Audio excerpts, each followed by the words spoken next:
1862 में अंग्रेज nurse Elizabeth Crimea युद्ध में सेवा देने के बाद आयरलैंड की यात्रा करती है। एक बार जब उसे एक स्थानीय सराय में एक कमरा मिल जाता है तो वह डॉक्टर मैकब्रेटी और अन्य महत्वपूर्ण स्थानीय पुरुषों द्वारा गठित गांव की परिषद को देखने जाती है। उन्हें जो कहानी बतानी है वह काफी आश्चर्यजनक है।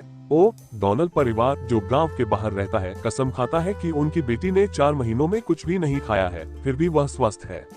इस कारण चमत्कारी लड़की को देखने के लिए पर्यटक और पत्रकार दूर दूर से आने लगे हैं और परिषद को लगता है कि अखबारों में गांव का मजाक उड़ाया जा रहा है। एलिजाबेथ सिस्टर माइकल के साथ एना पर नजर रखने के लिए काम करेगी ताकि यह पता चल सके कि वास्तव में कोई चमत्कार हो रहा है या यह सब एक चाल है। उसने कहा अन्ना को खाने के लिए मजबूर करना मना है, लेकिन अगर वह मानती है तो उसे खिलाया जा सकता है जो अब तक नहीं हुआ है। एलिजाबेथ और बहन माइकल 8 घंटे की शिफ्ट में बारी बारी से काम करेगी और वे एक दूसरे के साथ जानकारी साझा नहीं कर सकती। फिर 2 सप्ताह में वे अलग अलग रिपोर्ट परिषद में लाएंगी। बाद में डॉक्टर मैकब्रेटी एलिजाबेथ को डोनल के घर में ले जाते हैं और वहां जाते समय एलिजाबेथ सोचती है कि उन्होंने 2 नर्सों को क्यों नहीं रखा। डॉक्टर बताते हैं कि परिवार गहरा धार्मिक है और इस विचार को अधिक स्वीकार कर रहा था यदि कोई विश्वास का व्यक्ति शामिल था। परिषद के कई सदस्य जिनका वैज्ञानिक रूप से कम झुकाव था, उन्होंने भी चीजों के बारे में अधिक धार्मिक दृष्टिकोण के लिए मतदान किया।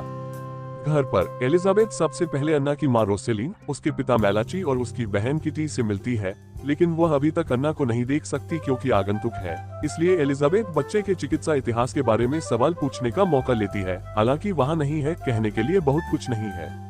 एना स्वस्थ है, शायद थोड़ी नाजुक है और कभी भी भूख के कोई लक्षण नहीं दिखाती है। एलिजाबेथ बताती है कि यह घड़ी अस्पताल में बेहतर तरीके से संचालित की जा सकती थी, लेकिन परिवार ने उन्हें अन्ना को ले जाने से मना कर दिया। एक बार जब उत्सुक पर्यटक धन्यवाद के रूप में परिवार के लिए कुछ पैसे छोड़कर अंततः चले जाते हैं तो एलिजाबेथ अंत में अन्ना से मिलती है और उसे प्रार्थना के बीच में पाती है। एलिजाबेथ एना का पूरा चेकअप करती है और कुछ नोट्स लेने के बाद वह लड़की से कुछ सवाल पूछती है, लेकिन एना न तो दिखती है और न ही घबराती है। वह कसम खाती है कि उसे खाने की जरूरत नहीं है क्योंकि वह स्वर्ग से मन्ना छोड़ती है और यह उसे पूर्ण महसूस कराने के लिए पर्याप्त है।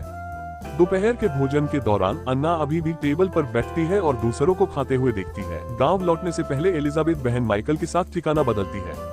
सोने से पहले एलिजाबेथ एक विशेष दवा पीती है और अपने खोए हुए बच्चे के जूतों को देखते हुए अपनी उंगली में चुभन लगाती है ताकि उसके दिमाग में कुछ देर के लिए चमक आ जाए और वह अपने दुखों को भूल जाए। तब से एलिजाबेथ हर दिन अन्ना के साथ बिताती है और अपनी रातें उसकी स्पार्किंग दवा के लिए बचाती है। जल्द ही वे एक आसान दिनचर्या में प्रवेश करते हैं जो एलिजाबेथ को अन्ना को बेहतर तरीके से जानने की अनुमति देता है, जैसे कि उसका मुख्य शौक धार्मिक कार्ड इकट्ठा करना है। एलिजाबेथ एना को हर दिन टहलने के लिए बाहर ले जाना शुरू कर देती है और जब वे ऐसा करते हैं तो कम से कम एना थोड़ा पानी लेना स्वीकार करती है। वह अपने भाई को याद करने के लिए उसके जूते भी पहनती है। एलिजाबेथ को जब भी मौका मिलता है वह एना के कमरे के हर नुक्कड़ का निरीक्षण करती है, लेकिन अभी तक उसे बेईमानी का कोई सबूत नहीं मिला है। कुछ समय बाद जब डॉक्टर मैकब्रेटी चीजों की जांच करने के लिए आते हैं जबकि विलियम नाम का एक अन्य पत्रकार अन्ना की तस्वीर लेता है, एलिजाबेथ इन यात्राओं का विरोध करने का मौका लेती है। अन्ना को लगातार एजेंडियों द्वारा परेशान किया जा रहा है और एक गंभीर अध्ययन के लिए शांत और अलगाव को प्राथमिकता दी जाएगी। इस प्रकार डॉक्टर उसके अनुरोध को स्वीकार करते हैं।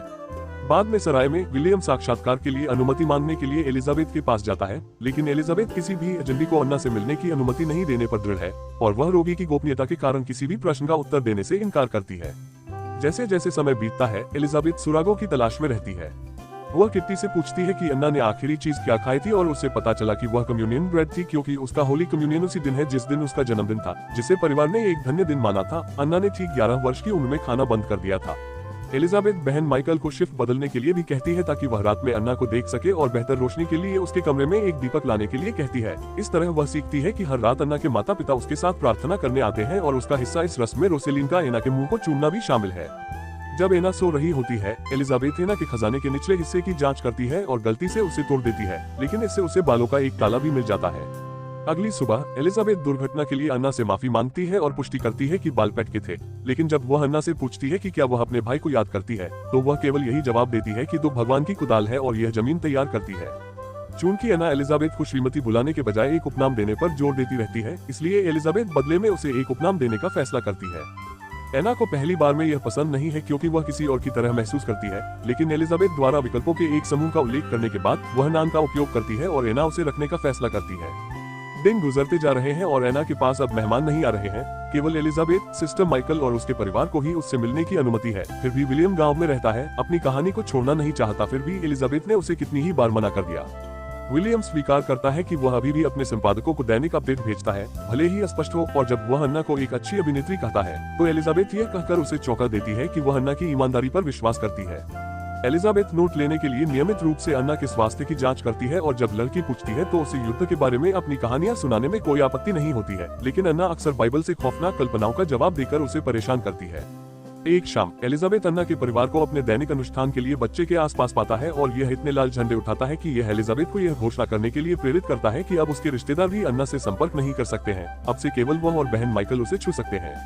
परिवार इसे अच्छी तरह से नहीं लेता है, लेकिन वे अभी भी सीढ़ियों पर खड़े होकर अन्ना को उसकी दैनिक प्रार्थना लाते रहते हैं। जब विलियम एलिजाबेथ के पास यह कहते हुए फिर से जाता है कि मामले को हल करने के लिए वह नई आंखें बन सकता है, एलिजाबेथ ने उसे यह कहते हुए मना कर दिया कि वह परिवार को दूर रख रही है और उसे जल्द ही सच्चाई का खुलासा करना चाहिए। यह सुनकर विलियम चिंतित हो जाता है, क्योंकि इसका मतलब है कि अन्ना को अब वास्तव में भोजन नहीं मिल रहा है और कोई रास्ता नहीं है कि परिवार कबूल करेगा, क्योंकि तब उन्हें या तो गिरफ्तार किया जाएगा या छुपाने, धोखाधड़ी की साजिश रचने और भगवान की इच्छा की गलत व्याख्या करने के लिए बाहर निकाल दिया जाएगा। दुर्भाग्य से विलियम की चिंता जल्द ही एक वास्तविकता बन जाती है। अगली बार जब एलिजाबेथ एना को देखती है तो उसे पता चलता है कि उसका एक दांत टूट गया है। एक दोपहर जब एलिजाबेथ गांव वापस जा रही थी तो किट्टी ने थोड़ी बातचीत के लिए उससे संपर्क किया और पता चला कि विलियम पढ़ने के लिए लंदन जाने से पहले यहाँ एक बच्चे के रूप में रहा करता था। सार्वजनिक अपमान से बचने के लिए अपने आप को अपने घर में बंद करने के बाद उनके परिवार की भीषण अकाल में मृत्यु हो गई और विलियम उनके लिए वहाँ नहीं थे। जब एलिजाबेथ सराय में लौटती है तो उसे पता चलता है कि विलियम ही एकमात्र ऐसा है जो उस दुखद दर्द को समझता है जिससे वह गुजर रही है, और वे रात के लिए एक साथ मिल जाते हैं। जब वे काम पूरा कर लेते हैं तो एलिजाबेथ बताती है कि वह वास्तव में विधवा नहीं है। जब उसने अपना बच्चा खोया तो उसका पति गायब हो गया, इसलिए उसकी नजरों में वह मर भी सकता है। तब से एलिजाबेथ विलियम को एना के साथ दैनिक सैर पर आने की अनुमति देती है। इस तरह वह नियमों को तोड़ने के बारे में किसी और के विचार प्राप्त किए बिना अपनी जिज्ञासा को संतुष्ट कर सकता है। अभी के लिए विलियम कोई भी दखल देने वाले प्रश्न नहीं पूछता है और इसके बजाय उन सभी देशों के बारे में कहानियां साझा करने का विकल्प चुनता है जहां वह अपनी नौकरी के लिए गया था। दुख की बात है कि चीजें बेहतर नहीं होती। अन्ना कमजोर हो रही है और लगातार थक रही है। एलिजाबेथ कम से कम किट्टी को फिर से कमरे में प्रवेश करने की अनुमति देती है और माता पिता से बात करती है। उन्हें अन्ना को खाने के लिए मजबूर करने के लिए कहती है, लेकिन वे मना कर देते हैं क्योंकि अन्ना ने उनसे अपने जन्मदिन पर वादा किया था कि वे कभी भी ऐसा कुछ नहीं मांगेंगे। मदद के लिए बेताब एलिजाबेथ डॉक्टर मैकब्रेटी के पास जाती है, लेकिन वह उसकी चेतावनियों पर कोई ध्यान नहीं देता क्योंकि वह इसे एक आवश्यक प्रयोग के रूप में देखता है। जैसे जैसे एना हर दिन खराब होती जाती है, एलिजाबेथ अंत में स्नैप करती है और एना को जबरदस्ती सूप पिलाने के लिए एक मेडिकल नली लाती है।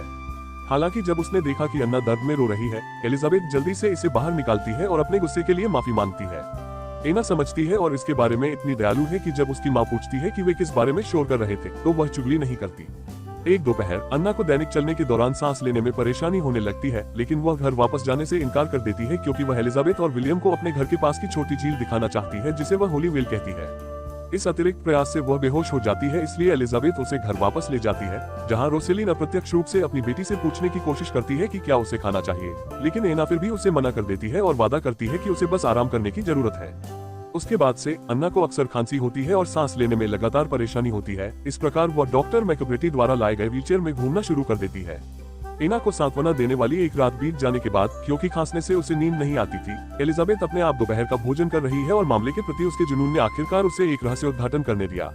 वह अन्ना को देखने के लिए दौड़ती है और उसे उस पवित्र मन्ना के बारे में बताती है जो उसने सोचा था कि वह भगवान के माध्यम से खा रही थी। चबाया हुआ भोजन था जिसे उसकी माँ ने अपने अनुष्ठानों के दौरान चुंबन के माध्यम से खिलाया था, लेकिन अन्ना इसे भोजन के रूप में देखने से इनकार करती है। क्योंकि यह अनुष्ठान का हिस्सा था, यह अभी भी एक पवित्र रहस्य के रूप में गिना जाता है, लेकिन एलिजाबेथ कभी नहीं समझ पाएगी क्योंकि वह उनकी मान्यताओं को साझा नहीं करती है। भले ही सच्चाई अब सामने आ गई हो, अन्ना ने भोजन लेने या फिर से चुंबन लेने से इनकार कर दिया क्योंकि वह अपने भाई की आत्मा को बचाने के उद्देश्य से उपवास कर रही थी। यह पता चला है कि पैट ने 9 साल की उम्र से ही अन्ना का फायदा उठाया। इसे दोहरा प्यार कहा क्योंकि वह उसके लिए एक बहन और पत्नी दोनों थी। रोजलिन ने पैट के घृणित कार्यों के लिए अन्ना को दोषी ठहराया और अब अन्ना यह भी स्वीकार करती है कि वह भी उससे प्यार करती है, इसलिए वह उपवास कर रही है। आमतौर पर धार्मिक उपवास केवल 1 या 2 दिन के लिए होता है, लेकिन पैट की आत्मा अपने कार्यों के लिए नरक में भयानक रूप से गहरी होनी चाहिए। वो एक रहस्यमय बीमारी से मर गया जिसके बारे में अन्ना को लगता है कि यह भगवान के क्रोध का संकेत है, इसलिए उसे पैट की आत्मा को विनाश से बचाने के लिए बलिदान करना होगा। एलिजाबेथ एना को यह समझाने की कोशिश करती है कि उसकी कोई गलती नहीं थी और ऐसा सोचना कितना हानिकारक हो सकता है, लेकिन एना अपने फैसले पर अड़िग है। जब परिषद को अपनी रिपोर्ट पेश करने का समय आता है तो एलिजाबेथ पुरुषों को बताती है कि अन्ना मर रही है और उसकी मां उन चुंबनों के माध्यम से एक पक्षी की तरह उसे खिला रही थी। परिषद उस पर विश्वास नहीं करती क्योंकि उन्होंने विलियम द्वारा लिखा गया एक लेख देखा है जिसमें कहा गया है कि अन्ना की मृत्यु माता पिता और समुदाय दोनों की जिम्मेदारी होगी और इसलिए हत्या होगी। इसलिए उन्हें लगता है कि वह उसकी कहानी का समर्थन करने के लिए तथ्य गढ़ रही है। जब एलिजाबेथ विरोध करती है तो वे सिस्टर माइकल से उनकी राय पूछते हैं, लेकिन वह उन चुंबनों को देखने से इनकार करती है।